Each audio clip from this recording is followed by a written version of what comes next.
of responsibilities and coordinatorship. Okay, balance and fairness in the distribution of tasks and responsibilities. Okay, balance of workload. Meron ba? Meron ba? Wala na. Okay, ngayon.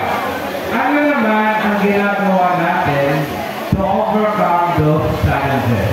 Anong ginagawa ni teacher? Anong ginagawa ni school? Anong ginagawa ni that teaching personnel to overcome these challenges? Mag-files and leave daw. Mag-files and leave. Sister na nagbigay ng challenges. Well, I think the answer to that question must be answered by the students. Diba? Opo. Let's focus on the teacher. Ano ba ang dapat natin gawin to improve or to combat these challenges? Sabi nga na sir na pag di na ito kaming stress, patuloy ko ng Form 6. File the Form 6. File the Form 6. Take a leave, diba? Rest. Mental health, diba? We should prioritize our mental health. When you feel bored out, leave. What else?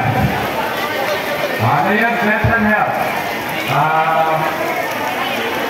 Basta mental health na lang. Okay, mental health. Shout out sa mga taga Winaflor East.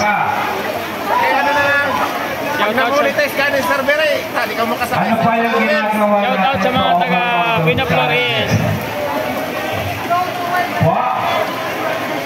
Time management.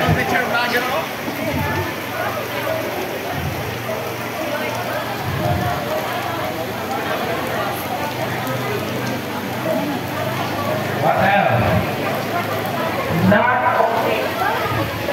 opening your messenger account